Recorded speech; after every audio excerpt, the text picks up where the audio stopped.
Halo Bu Ririn. Iya, halo Bu Nur. Apa kabar nih? Alhamdulillah baik. Oke, Bu Ririn, saya ingin meminta waktunya sebentar ini. Iya. Waktunya ya untuk pengamatan pembelajaran yang kemarin. Ya, Nah, menurut Bu Ririn itu bagaimana setelah Bu Ririn melakukan pembelajaran yang kemarin?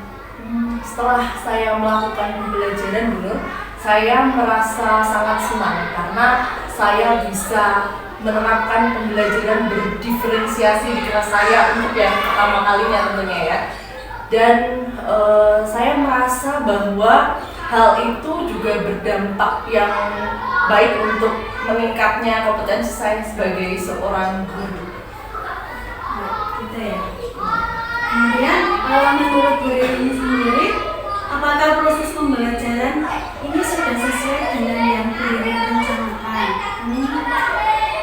Kalau menurut saya, proses pembelajaran yang berlangsung kemarin itu sudah sesuai dengan rencana yang telah saya susun. Mulai dari langkah-langkah pembelajarannya yang sudah sesuai dengan sintak model pembelajaran yang saya gunakan, yaitu problem based learning. Terus kemudian untuk medianya, saya juga bisa menghadirkan media yang sesuai dengan gaya belajar siswa. Jadi kemarin itu ada beberapa kelompok, lebih tepatnya 3 kelompok dengan gaya belajar siswa yang berbeda-beda. Jadi satu kelompok pertama itu dengan gaya belajar visual. Nah, saya menghadirkan media berupa gambar. Kemudian untuk kelompok yang kedua itu ada kelompok dengan gaya belajar kinestetik. Saya menghadirkan media berupa alat peraganya itu jam. Jadi mereka dalam belajar itu bisa sambil mengotak-atik Jamnya, ya, gitu ya. jamnya. Terus kemudian kelompok yang ketiga itu kelompok auditori. Nah, itu saya memberikan media berupa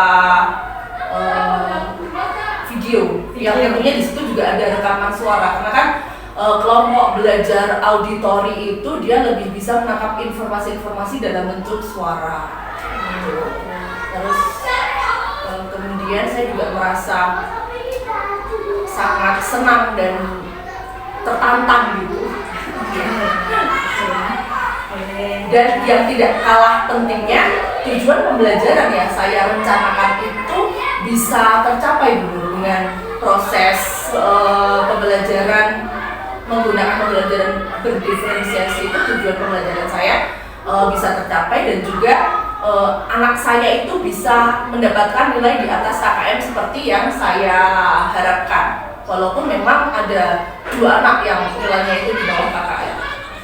Berarti untuk pembelajaran berdiferensiasinya menyenangkan begitu? Menyenangkan sekali untuk saya pribadi dan juga anak-anak. Jadi anak-anak juga terlihat lebih antusias mengikuti pembelajaran karena mungkin pembelajarannya berbeda seperti yang biasanya dilakukan. Terus kemudian mereka juga motivasi belajarnya terlihat lebih meningkat karena masing-masing kelompoknya itu kan belajar sesuai dengan gaya belajarnya. Jadi dia merasa lebih mudah memahami materi, sehingga itu secara tidak langsung motivasi belajarnya juga meningkat.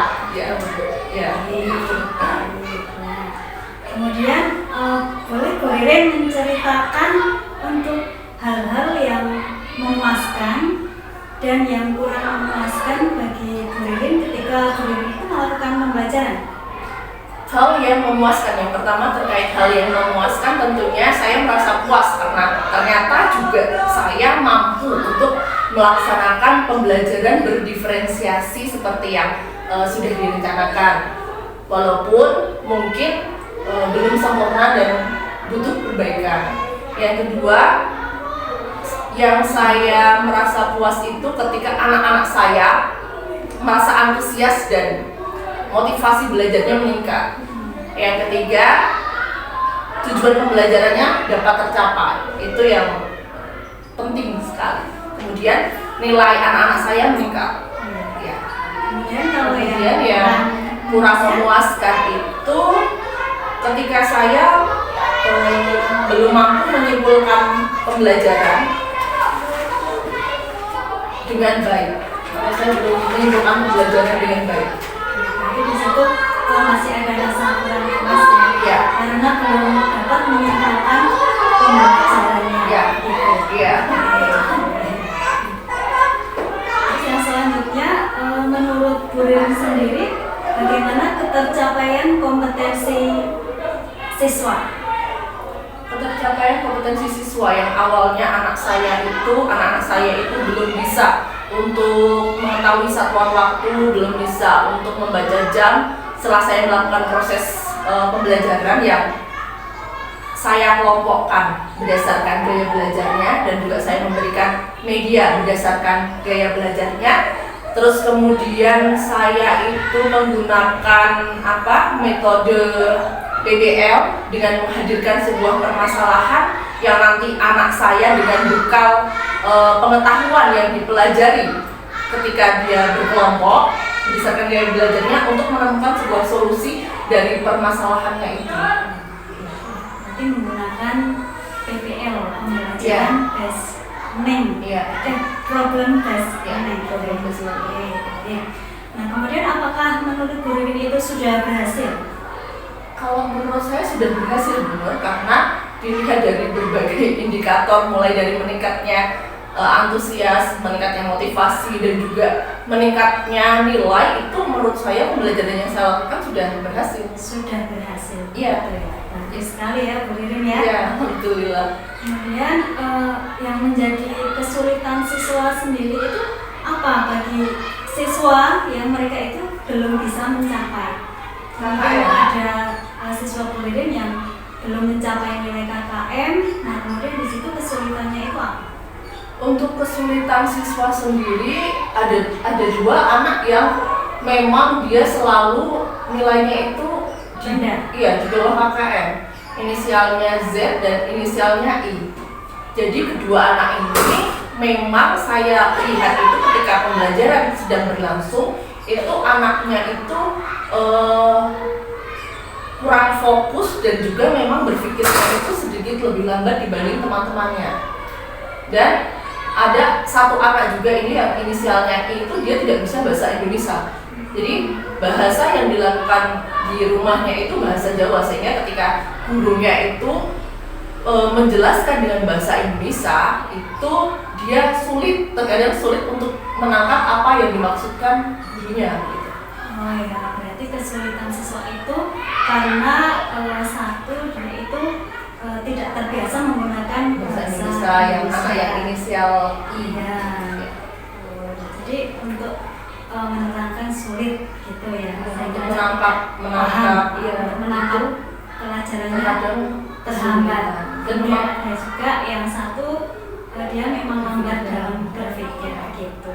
Sebenarnya dua-duanya juga memang berpikirnya lambat. Memang dua-duanya lambat. Dua-duanya lambat. Oke.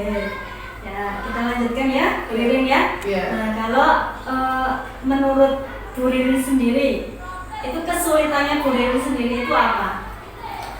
Kesulitan yang saya alami ketika proses pembelajaran kemarin itu adalah terkait dengan pengkondisian siswa saat saya mengkelompokkan anak-anak yang memiliki gaya belajar auditori.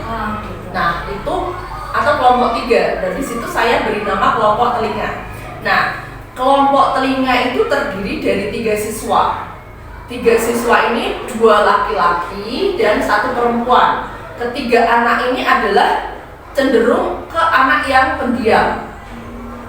Jadi ketika saya kelompokkan itu, anaknya itu duduknya berjauhan dulu. Yang perempuan di tengah, yang laki-laki di sini di pinggir, yang laki-laki di pinggir, dan mereka untuk duduk berdekatan itu tidak mau. Yaitu merupakan kesulitan saya dalam pengkondisian kelas saat itu. Iya. Pengkondisian. Jadi mereka tidak mau bekerja sama. Ya, awalnya tidak mau untuk lebih berdekatan duduknya untuk mendiskusikan LK yang saya berikan itu tidak mau. LKPD yang saya berikan itu dia tidak mau. LK sini di diberikan ke temannya yang di kanan, kemudian di kanan diberikan temannya yang di tengah begitu. Jadi mereka tidak mau untuk berdekatan. Mungkin ada rasa malu karena berdekatan dengan lawan jenis ya, oke. Iya. Oh ya, itu ya kesulitannya Bu Ririn dalam hal pengkondisian anak ketika melakukan pembelajaran berkelompok. Kemudian ya Bu Ririn ya. Bagaimana cara Bu Ririn itu mengatasi kesulitan siswa? Salah satunya seperti yang tadi itu ya. Oh iya. Kemudian kesulitan Bu Ririn sendiri itu. Pertama, bagaimana cara saya untuk mengatasi kesulitan yang dua anak tadi, yang inisial I tadi ya, sama inisial Z tadi.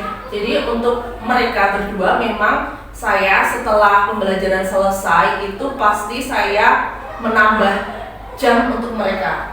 Awalnya memang semuanya ya, saya misalnya kaitannya dengan jam ya, saya beri soal tentang jam baru mereka boleh pulang, dan pasti kan anak dua itu paling yang terakhir. Ya, saya beri tambahan jam sampai mereka ya. Kemudian saya juga melakukan komunikasi dengan orang tua. Saya berikan pemahaman kepada orang tua, minta tolong untuk di rumah juga kondisikan untuk mempelajari materi tersebut. Terus kemudian kalau untuk yang mengatasi anak yang belum bisa menggunakan bahasa Indonesia karena keseharian di rumahnya menggunakan bahasa Jawa ya, saya terkadang menjelaskannya itu juga menggunakan bahasa Jawa dengan siswa itu. Terus saya juga memotivasi anak tersebut untuk mulai belajar menggunakan bahasa Indonesia ketika dia berinteraksi dengan teman-temannya. Dan kemudian sebenarnya yang saya lakukan kepada anak-anak ini adalah tetap memujinya, dalam artian membuat dia percaya pada dirinya sendiri. Kemudian baru saya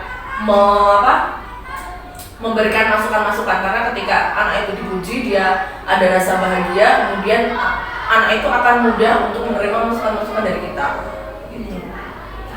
Terus ya kesulitan, terus untuk mengatasi kesulitan yang saya alami sendiri tadi ketika pembelajaran berlangsung, yaitu ketika anak tidak mau untuk saling mendekat, ya saling berkolaborasi, itu ya sama Bu Nur, saya memberikan pujian dulu. Kamu anak hebat, kamu anak yang rajin, anak yang pintar. Mari kita bekerja sama, kalian itu teman, ayo diselesaikan secara bersama-sama. Kemudian saya minta untuk lebih mendekat duduknya, kemudian dikerjakan secara bersama-sama. Ya alhamdulillah, walaupun itu duduknya tidak begitu dekat, tapi mereka sudah melaksanakan atau mendiskusikan LKPD yang saya berikan. Berarti sedikit-sedikit harus bisa merayu anak tersebut. Iya, dengan memberikan motivasi. Iya, dipuji dulu agar dia agar dia hatinya itu senang, kemudian kita beri masukan itu bisa menerima. Ya. Oke, ya. Baiklah. Kemudian di sini hal-hal apa saja yang menurut Bu Ririn itu sudah mantap dan yang perlu ditingkatkan lagi itu apa? Yang dalam pembelajaran. Yang sudah mantap dalam pembelajaran itu, kemudian yang masih perlu ditingkatkan lagi itu apa? Yang sudah mantap itu tentunya saya sudah melaksanakan pembelajaran berdiferensiasi dengan langkah-langkah yang satu persatunya sudah saya laksanakan sesuai dengan model yang saya pilih, yaitu model PBL, dengan menghadirkan sebuah permasalahan yang nantinya anak itu dengan bekal ilmu pengetahuan yang dia miliki, dia bisa mencarikan sebuah solusi dari permasalahan tersebut. Kemudian saya juga bisa melaksanakan PBL di kelas saya itu, saya juga merasa sangat mantap Bu Nur, karena PBL sendiri bisa melatih anak untuk berpikir kritis ke depannya, dengan harapan anak itu bisa mengaplikasikannya dalam kehidupan sehari-hari sehingga tentunya akan bermanfaat untuk kehidupan anak tersebut di kemudian hari. Jadi anak-anak nanti bisa memecahkan masalahnya sendiri. Iya, bisa memecahkan masalah, dan dia kalau berpikir itu ada permasalahan, pola pikirnya itu langsung mencari bagaimana solusinya. Iya, tidak langsung masalahnya dipikir terus-menerus tanpa dia mencari solusi. Harapannya seperti itu. Terus kemudian yang mantap lagi itu adalah saya sudah bisa ini dulu mengelompokkan anak sesuai dengan gaya belajarnya, sehingga anak itu lebih mudah untuk memahami sebuah materi yang dilakukan dengan media yang sesuai dengan gaya belajarnya, dan juga dengan teman-teman yang dia juga sesuai dengan gaya belajarnya gitu. Terus yang kurang mantap itu ya yang perlu ditingkatkan itu ketika saya menyimpulkan di akhir-akhir itu, terkadang saya kurang mendetail gitu ya, menyimpulkan pembelajaran apa saja yang saya lakukan.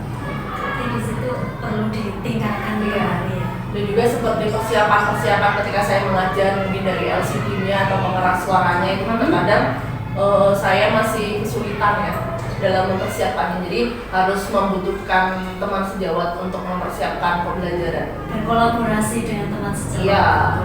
Iya, betul. Ya memang. Selanjutnya untuk saran nih untuk Bu Ririn sendiri itu apa untuk kedepannya untuk diri sendiri? Iya. Diri sendiri saya harus lebih meningkatkan pengetahuan saya tentang pembelajaran berdiferensiasi yang lebih update. Mungkin saya bisa mengakses platform yang sudah disediakan oleh pemerintah dari Kemendikbud, mungkin seperti platform Merdeka Mengajar, dan juga mungkin saya bisa lebih mengeksplor diri dengan bagaimana pembelajaran kepada anak itu bisa lebih baik atau bisa bermakna melalui artikel-artikel yang termuat dalam jurnal yang terindeks mungkin paling tidak Sinta 2. Ya, seperti itu mungkin ya Bu Nur. Dan juga saya bisa belajar dari Bu Nur ini bagaimana proses pelaksanaan pembelajaran berdiferensiasi, atau bagaimana membuat anak itu lebih tertarik pada pembelajaran kita, dan bagaimana kita tidak mudah terpancing emosinya ketika anak itu biasanya kelas 1 misalnya, kelas 2 misalnya, gurunya menjelaskan, dia jalan-jalan sendiri atau dia teriak-teriak, ya seperti itu. Berarti di situ kita harus pandai untuk menjaga sosio-emosional kita. Gitu ya. Itu yang sulit itu. Iya. Oke. Nanti bisa dicari referensi bagaimana cara menjaga emosi lewat buku atau lewat apa ya? Mungkin webinar ya, yang terkait dengan ini banyak dilaksanakan. Iya, iya betul. Oke. Berarti di situ memang Bu Ririn selalu mengupdate ya. Insya Allah. Update supaya kemampuan diri juga berkembang. Nanti insya Allah kedepannya juga pembelajarannya juga akan semakin baik. Oke Bu Ririn, sekarang dari yang sudah tadi pertama kali bagaimana pembelajarannya, kemudian di sini saya akan menyimpulkan bersama Bu Ririn. Berarti dalam hal pembelajaran itu memang kita sebagai guru itu harus mengidentifikasi dulu kebutuhan peserta didik. Ya, atau peserta didik ya dengan gaya belajar. Ya, misalnya gaya belajar atau minat gitu ya. Nah, di situ memang kita harus mengidentifikasi dulu. Setelah itu baru kita bisa melakukan atau membuat rencana apa yang mau kita buat untuk anak-anak nantinya, supaya anak itu bisa betul-betul memahami apa yang mau kita sampaikan.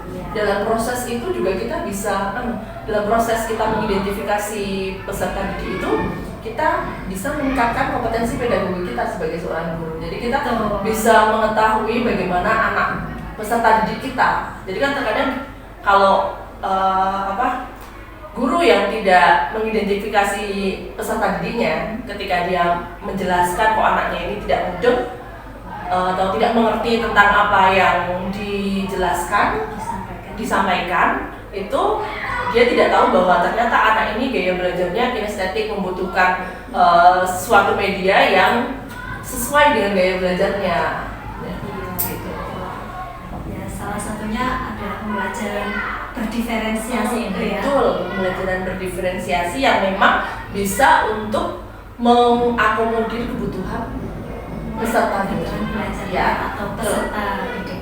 Karena memang untuk peserta didik itu memang untuk pembelajarannya itu kita harus berpihak kepada murid sesuai dengan filosofinya Ki Hajar Dewantoro. Ya, apalagi itu muridnya memang harus bahagia dan kita sebagai guru kita harus betul-betul mampu untuk menyediakan pembelajaran yang seperti itu.